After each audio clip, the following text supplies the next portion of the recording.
Welcome to Event Experience by Bizzabo, the podcast where we bring the best and brightest event experience leaders together to share stories, tips, and lessons learned from creating some of the world's biggest events. I'm Rachel Moore, your podcast host. Today's guests put the E in content, and in this case, E stands for entertainment. Makenzie, Stokel, and Moreland are the co-founders of EVA, and they share all the reasons why entertainment should be a first action rather than an afterthought when planning events.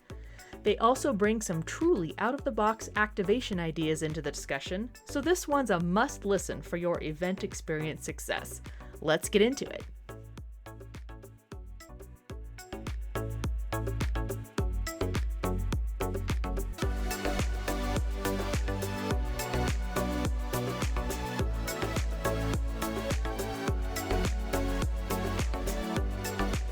Across from me on microphones, I have a special experience for all of you today because typically I have a singular guest on with me in the podcast for Bizzabo, but today we're speaking to two co-founders of the same company. I'm really excited to welcome Makenzie Stokel and Moreland, co-founders of EVA. Welcome both of you, Channing and Makenzie, to the podcast. Thanks for having us. Of Excited course. to be here. Yes, we're excited to have you as well. I obviously only have provided your names just now, but Channing, I'll start with you. We'd love to hear a little bit from both of you. What is your current role as co-founder? Give us a tiny bit of background and then your current kind of world as the co-founder of EVA. And Channing, I'll toss it to you first. Absolutely. So it's pretty funny because when we first started, it was really our lawyers saying, hey, we know you're co-founders, but what are you both going to be doing here? We need to better understand. And Makenzie and I just always said, hey, at the beginning, let's just get things done. But it's funny how much our roles have really become true to what we put down on paper at the very beginning. And Makenzie will obviously speak for her, but I'm so grateful for our partnership because really where one has strengths, the other that balances the other's weaknesses. And for me, I really gravitate towards the more sales, business development side, really building partnerships. I also work on the investor relations side and just really thinking about that kind of growth of the team and where we're going next and where all my weaknesses lie. I'll let Makenzie fill in on what she is fabulous at. Not at all. No, I focus on the product as well as marketing and really getting user feedback, building the product pipeline based on what both sides of our users are saying, and then working a lot with Channing and sales to know who to market to, where to market, what markets we're going into next. Nice. And then describe EVA a little bit to us too, because obviously you're in the world of events and we talked to a lot of different people from companies and they do different aspects of events. What do you all tap into with EVA? Yeah, so EVA is an online marketplace that connects private and corporate event planners with vetted entertainment that they can book. So we make the process of booking speakers, music, roaming entertainment, comedy, all types of entertainment, make that process really easy for those clients to book online. Excellent. I've got some get to know you questions, so these should be fun. And Channing, I'll go to you first with this.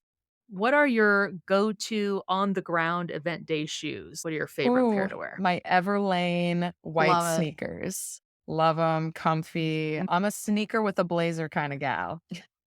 Excellent. Makenzie, how about you?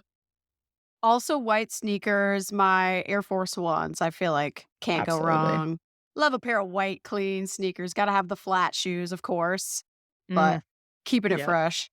One of our prior guests, they were saying something like, thank God sneakers are like fashion Yes. forward now. You're totally at the height of fashion. So thank goodness Yes. for that. Thank goodness is right.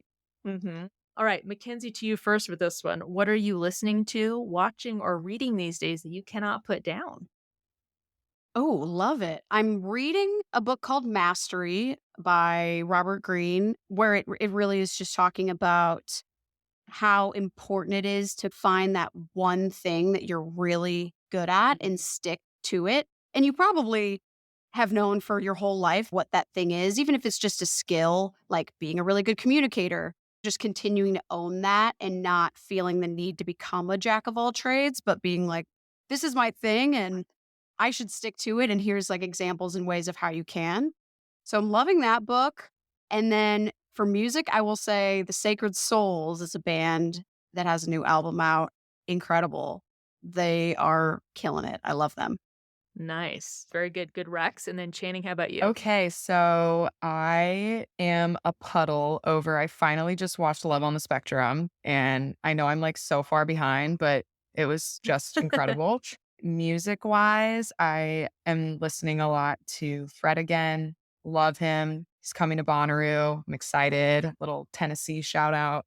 And then reading, y'all, I wish I was reading something like personal growth, but I'm in the Sarah J. Maas universe and loving it. So that's where I'm at right now. Hey, remember, it's not all about business. Sometimes it has to be about the Exactly. feels. So it's all good. For either of you, is there a particular social post or a piece of media or even a hot take about events that you found interesting lately? Ooh, I Mhm. think what's been really interesting to see, it goes along the line of like getting people back into their play, getting people into interactive. A lot of people are writing about gamification right now and how do we do it? And that's been interesting. We've gotten to talk a little bit about that too in certain circumstances, and we're seeing more and more of it. Nice. How about you, Mackenzie? Maybe a hot take. Obviously, everyone's trying to use AI, learn what that means for them and their company. And I don't remember where I saw this, but it was almost just like a calling out the buzzword of, hey, yeah, we're all trying to use AI. We know it's a big deal, but like learn what that actually means for you and your Love company that. and Yeah. how it can be applied and how important it might be to you instead of just saying it or even building AI within your product before really knowing what value it might bring. So I think Yeah. that really stuck with me. We are like do the same thing. We're like, "Oh my gosh, let's build 5 new features, like an AI feature that could help users do XYZ." And of course, it's easy to get ahead of ourselves. So we always try and bring it back and say, "Okay, what real value does this bring right now? Does it help our current clients? And if not, maybe it's not a huge priority at the moment." Of course, these things are like very important and we always want to be Right. ahead on technology, but really doing our research maybe before building things. Appreciate that diligence too, because yeah, I feel like AI, you're right. Let me figure out a way to put AI into my Yes. keywords anytime I can. But Right. yeah, figure out what does that mean and how's that going to play out. It's been an interesting ride with AI and will continue to be, I'm sure. Everyone, we're recording this right as South by Southwest in Austin is entering its wrap up phase. But so you're all in the thick of it right now. You talk about somewhere that's got a bunch of entertainment happening for folks. It's great to be able to speak to you. You're a little bit set apart from that right now, and joining me for this podcast is awesome. Yeah. Our listeners obviously run all kinds of events. Our audience of event planners run the gamut, whether they're preparing smaller, more intimate events and experiences to something a bit larger. As event planners, everyone listening to this podcast, we use the word content for a variety of event components. It can go everything from social to web to the actual things happening on the screen or on the stage. How does entertainment factor into a total event? And do you find that our event profs out there remember that it's an option? Rachel, I love this question because we've really gotten to work with so many incredible event professionals and have seen entertainment play in all different facets of events. And there, of course, what's exciting, especially with the technology that we've built, is we can be a last minute, oh crap, like I need to add something option. But we really see the value of the event expand and enhance when you're thinking about how entertainment can add to your event at the beginning. When we see event professionals think about, oh, how do I want to create an experience? What kind of culture do I want to derive from this Mm, event? A lot of entertainment plays into that. What kind of experience are you setting for your attendees? And so I do think it's such an important factor into the content that you're building. And it's not always remembered. And we see a big difference in events that are versus not. yeah. And I'm curious about that too, because I think a lot of times businesses, obviously, when you put on an event, you have a bottom line, right? What you want to get out of the event, you want to get out revenue. You want it to figure in that way. So a lot of times it can probably feel a little bit easier for them to say, let's put the content out that's going to matter to us generating leads. Maybe forgetting the whole feely part of it, the touchy feely part that people want to actually feel something that maybe your content can't accomplish for you. Are you finding that kind of helps bridge that divide in some ways with entertainment? Yeah, absolutely. I think entertainment really is the way. And even under the entertainment umbrella, activations or more experiential things, all of that we tie into entertainment. And I think that is really where people can connect more. And it is potentially harder to track ROI on things like that. But I do think whenever we've done surveys for big events, the entertainment portion is often the most important part Hmm. of a lot of people's experience at an event. And so I think we see time and time again with our clients who continue to come back and book different types of entertainment that it really is important for their attendees. Excellent. Let's dive into the realm of speakers for a bit. I'm curious to discuss this with all of you because I know there's all kinds of chatter around speakers. There's challenges to trying to get the right speakers or trying to get diverse speakers and whatever your lineup's looking at. And also the benefits of enlisting speakers. I think we just talked about entertainment. Do you get someone who's a celebrity, whether or not they may necessarily have a tie-in to what the content of Hmm. the event is? Are you just going for a name or are you going for someone who's relevant? I know I just talked about a couple things there. What are some of those challenges and benefits that event planners should be mindful of when they're planning their agendas and their speaker lineup? Yes, you bring up a great point on there is this pressure to bring a name or bring someone that's maybe going to have influence in the creator economy, but are they really driving value for the actual event's purpose? And something that we see is when you find that speaker that really aligns with their message, it's game changing for the event. And Mhm. so, what we try and do is find speakers that are going to go that extra mile to really speak what we call the company's language. Because if they're pulling ties in or connecting the dots of what that company's theme is for the event or giving actual lingo of that event, the crowd is just like mind blown. And that's for more Yeah. internal, really making sure if it's an external, like customer event or more just a conference, making sure it really ties in, I think, with the messaging and the theme. That can be huge benefits that also can create big challenges if you just kind of book someone for the name and it leaves Mhm. people wanting more or not getting what they want. That can be a really hard thing to try and fix on the back end. Yeah, I would imagine. Do you find that you have to also sometimes working with an event planner who may be getting influenced by the C-suite and Oh, saying, yes. no, but go for that. And they're like, yes, but we should do that. Do you all have to consult on that quite a bit as far as saying, let's help y'all navigate this choice? All the time, definitely. And it's hard. Sometimes people really do have a set vision on what it is that they're looking for and they really want to run with this theme or run with this specific person. What we can always do is just show them other options or show them what's possible. And a lot of times they do end up changing their mind because of something maybe they didn't think about or realize was possible beforehand.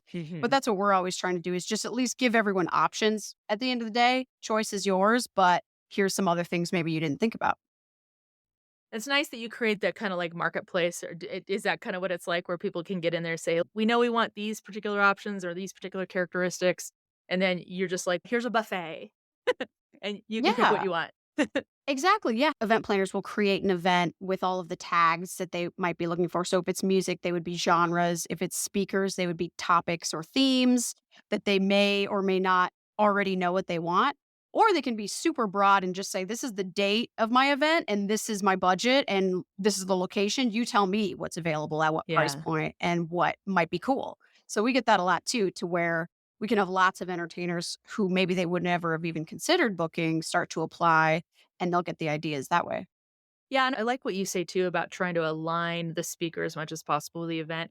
I've worked at companies too where you go to the handler or whatever of the celebrity in question, and then you're pretty much at their mercy depending on how big Hmm. the name is. I would venture to guess that a lot of our listeners are like, oh my God, if I had to go talk to the agent for, I don't know, Mindy Kaling or someone like that, I wouldn't know what to do. And you're supporting that by saying, let's make that relationship a little bit easier for you to access and have access to this person, right? Absolutely. And that's actually one of our core values with our company is technology with heart. We always want to streamline with tech, but we're event professionals from the forefront. And we understand this is a very relationship based industry, especially events meets music and entertainment and that live events industry. And so for us, we're really those trusted advisors behind the scenes, and we come in, we really help curate for those larger programs, but we're using the technology to make sure it goes much faster and easier along the way. That sounds like a big relief. Like I said, you can get a little fangirl and starstruck when you're, like, talking about some of these bigger names too. We'll be right back with more event experience after the break. From backstage to the spotlight, the Event Experience podcast by Bizzabo gives you a front row seat to the event industry's most captivating stories. Want to get more out of each episode?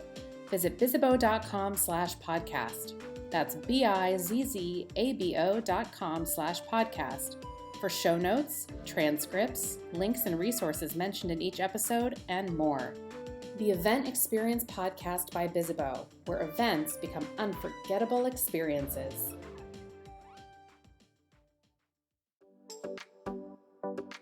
We're back with Event Experience to learn how hyper-local and niche speakers can add value to events. Say we're talking like a more hyper-local event or something that's a bit smaller, but someone still wants to get some kind of speaker that has some notoriety. Do y'all work on that level too and still find a lot of value when you're able to place those kind of speakers in those kind of events? Yeah, it's actually one of my favorite things to do is really us finding the hyper localized speakers or influencers that can really make an impact in that community that they're in. And so with our platform, we're able to find and discover those acts, which is really exciting. And it usually is more tailor made for that city, which is fantastic. So we absolutely work on a hyper local level in that way. I think a lot of event professionals, one thing they hope the speaker will get is not just a draw for, hey, we want people to come attend our event because they see this speaker or these speakers are going to be there. What do you all know about like the expectation of like speakers? You're going to have them be in an event and have the message of the event. Is there anything around like how that speaker might also help promote the event? Is there stuff in place for that? Or is it like they show up, do their thing, and hopefully effectively on message, but then skate away? Or is there promotion stuff involved there too? How important is that for an event planner? Yeah, it's interesting you bring that up because it really gets determined in that offer process, which we can help walk people through that. Typically, it is if they're going to be a keynote or just a standard speaker, it would be the hey, we're coming in, giving the speaking. Maybe you do a book deal as well, where everyone gets a book as well, signed from Nice. them, but it would be pretty standardized. But the great part is what a lot of people don't know is those are the things you can ask for on the front end. If you want them to be involved on the promotional aspect, you want them to maybe engage in a meet and greet or a VIP experience or a moderated talk after. Those are things you can ask for. And that's what's great. It can be bespoke. You can work it for your event. And as soon as they know the details, they want to work with you to figure out how they can be a part of it. That's great. Yeah, and I think that might be something our listeners may not realize. Like I mentioned too, if you think you're getting starstruck, I should just give them whatever they want, be happy that they're Yeah, just going to be at my event. It's wait a minute, business transaction. Let's see what we can do here Totally. to get the most mileage out of having those speakers. I do think the culture of Hmm. corporate events and the entertainment community is really shifting, and we're excited to see that. I think people think, oh, they might not want to do this corporate event. No, they love them. This is a huge part of their business, and this is a great way for them to connect with the real community. It's a great additive revenue stream for them. Absolutely. The right ones will want to work with you and make it incredible, which is what we love to see happen. That's encouraging, especially for our listeners. It does help that power dynamic, I think, to where they're not just Mhm. thinking, oh, this is like the last thing they want to do. No, they like this. This is revenue for them. Like we said, it's a business transaction. So it can be a mutually beneficial one for everybody. One thing that people like to wow in their events with is out of the box activations. So, um, we can all think about traditional activations or yes, let's have let's have, or, professional headshots or things like that, or even dinners and stuff. But the challenge seems to be trying to come up, gosh, people have not done this before. They've not experienced this before. It end up on Instagram, or prompt attendees to say, hey, oh my God, you've got to come back to this booth with me and see what I saw. Yeah. What's winning these days when it comes to kind of out of the box activations? I find that things that can be really customized per person or interactive somehow. So like we have someone that will do like a high fashion sketch of you at the event. They'll make you look like a really cool, like you're wearing some like high fashion outfit and it's a take Nice. home that you can have of yourself. Or Scentology bars where you get like a custom scent based on your aura, like embroidery with like your name on it. Or like we have an artist too who can take requests on the spot and then mash up all the songs of people that have requested a song, and he'll do a mashup of everyone Oh, that people have just thrown out. So stuff that like people can actually get involved with is super fun, or something that's got their name, got something custom to them that maybe is different from their next person that got something does really well. Those are super fun things. I would imagine that too, because I can tell you this right now, and everyone, maybe I'll share a picture of it on my own LinkedIn. We have a whole wall of the sunglasses that I have brought home from events. The swag where it's just Yep. take, because I'll always take a free pair of sunglasses. Live Yeah. in one of the Sure. sunniest states in the United States. But how much more impactful is it then to get something where it's like, oh my gosh, I got something nobody else has because it's custom to Yeah. me.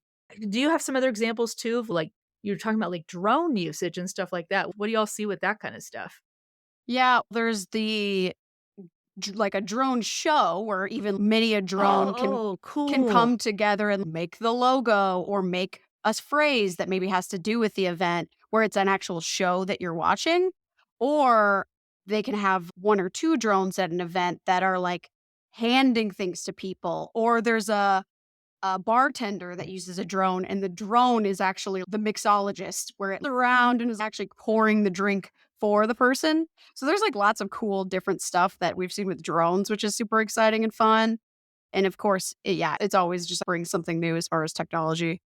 Yeah, and definitely creates that wow factor, and like I said, I would be having my phone out filming it to be like, "Look what I'm Totally. seeing." But that's the sounds like the money shot. That's what you want when you're, like, trying to just create that memory, Yeah. and even better if it's something where they can take it away with them and people will be like, "Ooh, ah," about it. These are great ideas too, by the way, because it's helping our event planners.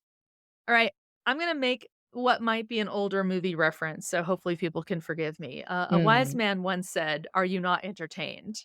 And that is yes. from Gladiator, by the way, that was Russell Crowe, thanks. But keeping audiences and participants engaged at meetings, and meetings, we're talking about meetings, it that's like a superpower, like, so Mm. asking someone, "Hey, just let's go viral on social." Of course, sure. If I could do that, I probably wouldn't need to work for a living. How can event planners keep attendees engaged and activated today? And it's a tall order, tall question to I ask y'all, but I'd love to hear your love thoughts on where that. events are going with this question in mind because I think our world has been through so much hardship, especially in the past couple of years. And I think now we're coming into this season where event planners and companies are really starting to say, how can we have fun? How can we let them really connect? How can we provide authenticity? I've been hearing a lot of questions of how do we get people back into their inner child? I love it. I'm a little woo myself. And so I love that people are thinking, like, Yeah. how do we get people really back into their fun? And so that has been a really exciting time to be with letting people play, with giving entertainment back to them in a fun way. So I think that is a big part of how to be thinking about it. It doesn't all have to be business, it can be about connection. So we're trying to help rethink that. And sometimes it takes some partnership to think through those and just really hear and listen to what people are wanting. That's a really good point. We talked about business wanting bottom line results, revenue. Of course, that stuff's important, but it really does feel like a common thread we're thinking through here is this is about, can be about feelings, and it can be about remembering there are humans that we have involved in this event or this meeting, and that it's okay to spend some time and money on tapping into that because the value is going to return. Now, does that mean that someone's, oh, I just saw that drone show, I'm gonna immediately click on a form?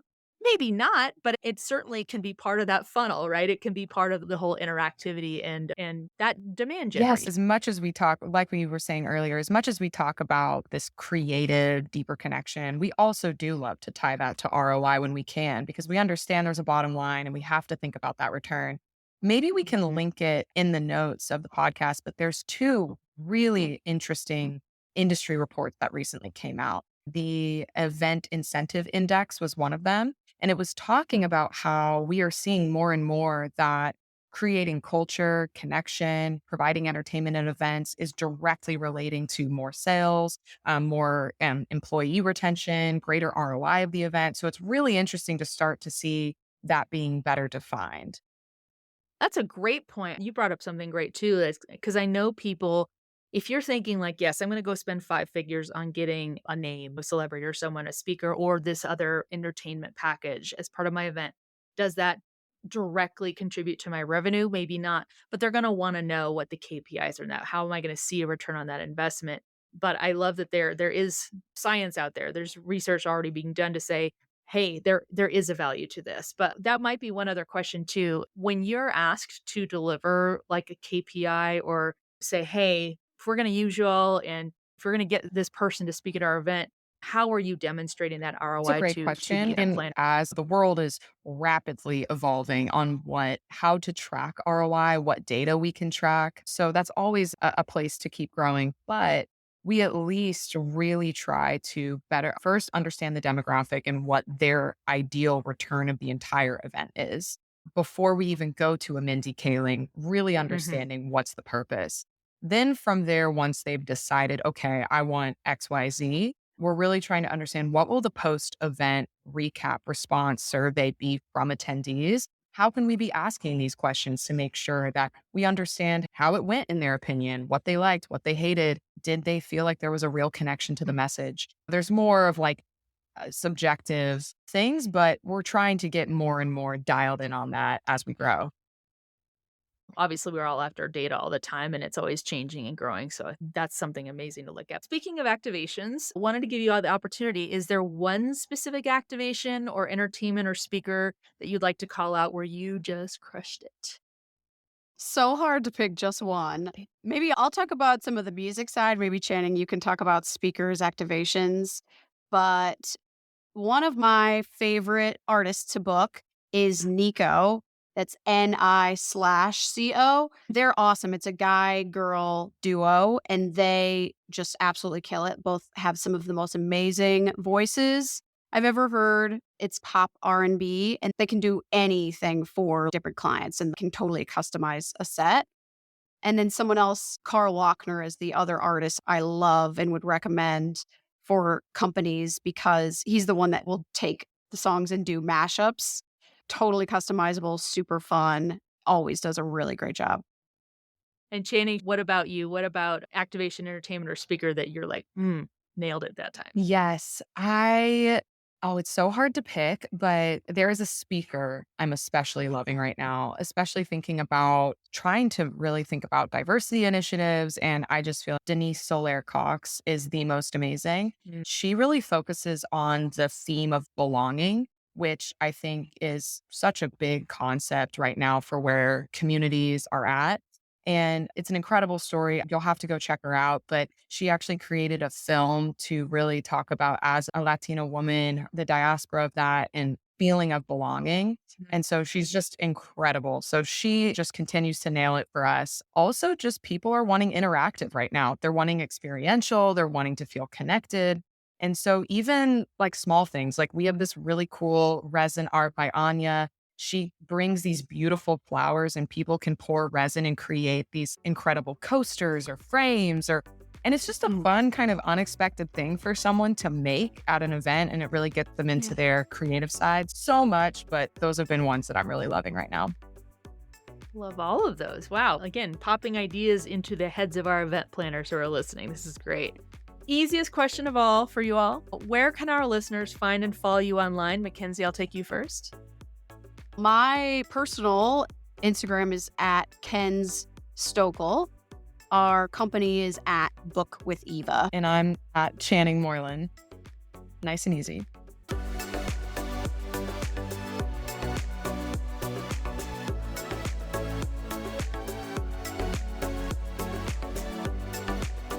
You get a supreme skill up segment today with not one, but 2 suggestions from Channing and Makenzie to level up your event experience. Probably stay open-minded, I think, as much as possible. I think, like you said, you can very easily get creative burnout It happens. Like, we have to keep being creative in this space and keep finding new things all the time. So it does become really easy to know, okay, I booked this 5 times, 10 times, it works really well. Let me just keep booking that. Makes my life a little bit easier. Yeah. I always try and stay open-minded and keep looking for new things because it does keep changing. Trends keep changing. New people come in and are exciting and interesting to book. So I always try and stay really open-minded and would recommend that for any other event planner as well. Wow, I really align with Makenzie there. I think I would say too that just finding those partners that you can really trust for them to take off that workload. I am always amazed how much event professionals have to do and have what's going on. It's literally a million things a day. And finding those people to delegate, to remove that stress anywhere you can, I would just recommend always being open to that as well, because I really hope that would make a big difference in the day-to-day. Thanks again to Makenzie Stokel and Channing Moreland for joining us on Event Experience, and thank you for listening. If you're enjoying the show, we'd love to hear it. Connect with us on social and subscribe, rate, and review us wherever you're listening. Also, don't forget to share the show with your colleagues and friends. You can find transcripts of each episode and key takeaways on bizzabo.com/podcast. On behalf of the team, thank you. We'll gather again soon for a new episode of Event Experience.